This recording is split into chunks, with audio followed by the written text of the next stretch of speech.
demo the project I've been working on. But before that, I kind of want to make a case for why.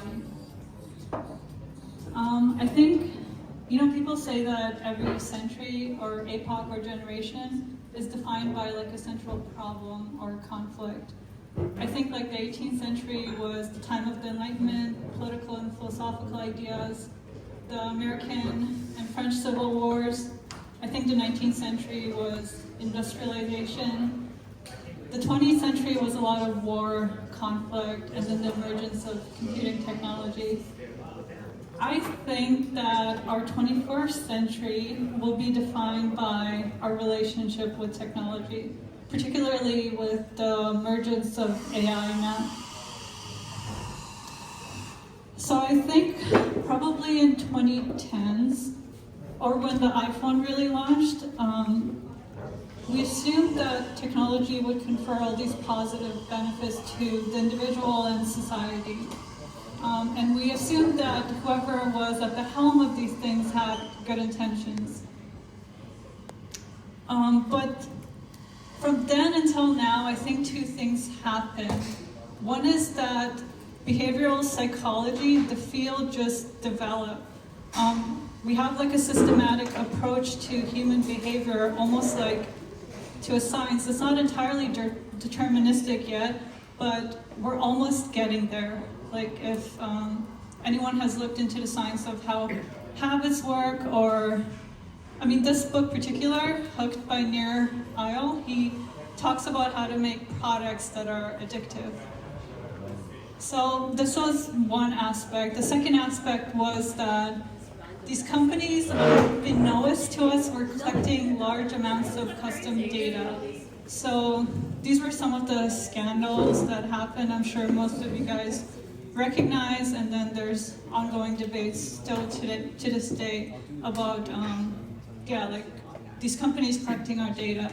So if you put these two together, like the science of behavioral psychology and the vast amounts of custom data they have on each individual, you make algorithms that are not just generic algorithms, but almost like deterministic. Like they can predict your behavior and your thoughts better than you almost can.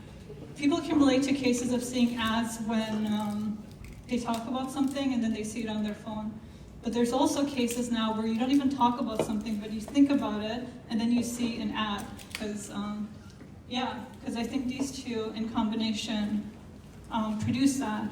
And I think enlarged society has finally caught up to this like mass manipulation going on. And someone might say manipulation is a loaded word to use here, so I think it's good to go back to definitions when we think about these words. So manipulation is an act of influencing someone's beliefs or behavior through means that bypass their rational agency, exploiting psychological weaknesses and emotions. This is like what our essentially technological services do, like to a T. So at the same time that we realize we're massively manipulated, we also learn more about the leadership and values that drive these companies. So we learn more about Zuckerberg. I don't know if anyone heard this story, but when he was building up Facebook, there was an employee that was on the way to work, and they had an accident, a biking accident, and died. And the immediate reaction when people heard this in the office was like, go back to work. Google used to have the slogan of don't be evil, but then they removed it. And then there's a bunch of controversies with Sam Altman. He's like widely disliked, and the general ethos in society now is like they don't like these tech leaders. So I think first, like our technological use was really unadulterated, unregulated. We just embraced it. And then we slowly saw the impact of this over decades, like on an individual level, increased isolation, loneliness, and just general unhappiness. And then I think people realized the larger societal deterioration as well. And while this was happening, at the same time, like a small group of people became disproportionately more powerful and wealthy. This is like the topics of wealth gap that people talk about these days. But despite us being aware of all these things, we can't do much. We can't go back to a pre-technological age because technology confers real benefits to modern life, not to mention our school and work and everything else relies on it. But there's no way to use technology without this manipulation aspect, to only use it for the things we intend, without the ill effects.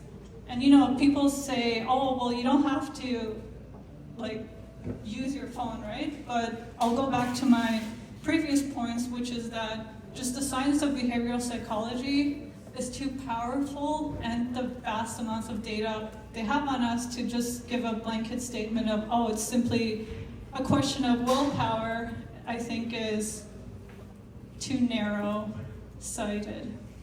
I was thinking of this imagery of making a deal with the devil when you use technology these days, because you want to use the positive aspects, but you can't without the negative.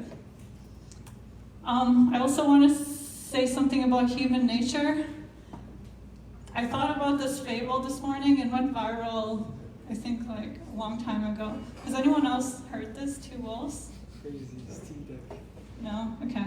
Anyway, so the tale goes, there's an old Cherokee who tells his grandson, there's a battle between two wolves inside us all. One is evil, it is anger, jealousy, greed, resentment, inferiority, lies, and ego. The other is good, it is joy, peace, love, hope, humility, kindness, empathy, and truth.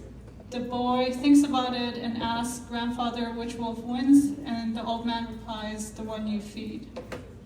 So, despite what I said about them as external actors, they're only able to confer any real influence and power because they're working on a foundation of human nature.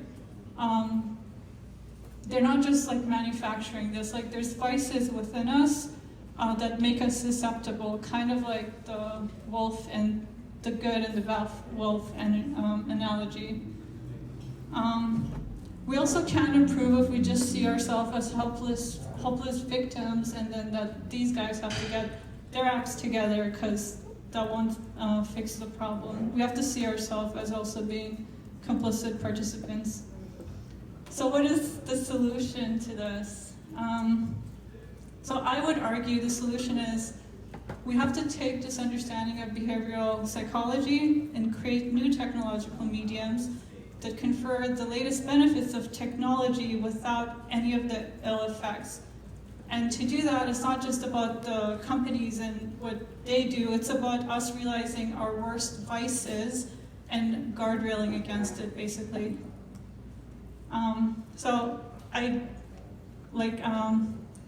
also think it's not enough to just talk about a problem, you have to also attempt to do something. So I'm gonna share the small project I've been working on that's attempting to do that. So, LLMs naturally come with this encyclopedia of human knowledge that you can tap into at any time. So I wanted to access that, but I don't want to access it on my phone because it comes with all these other distractions and manipulation tools.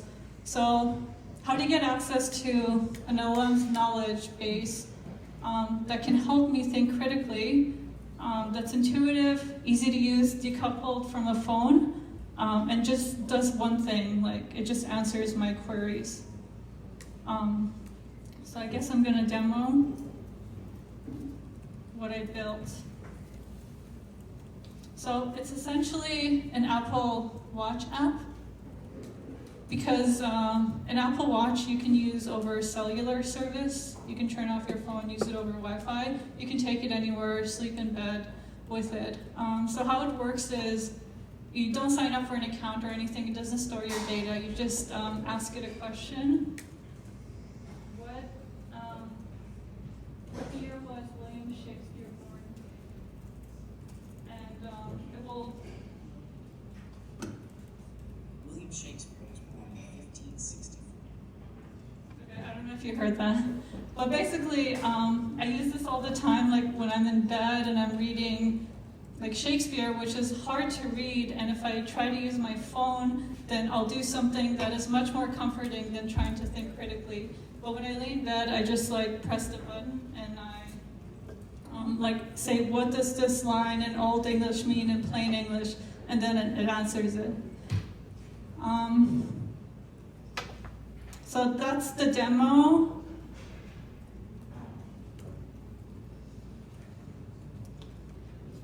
Yeah, I kind of talked about the use cases. I'm gonna release the hardware for other reasons I won't get into now, but this is like the initial prototype. It's live on the App Store, it's free. I'm really looking for users that can give me feedback so I can improve it at this stage. So yeah, if you search for Cogito Voice AI on the App Store, you'll find it, or go to the website. You can connect with me on LinkedIn or WhatsApp, and I'll be at the back at the end of this if you want to come up and discuss anything. Okay, that's it. Thanks.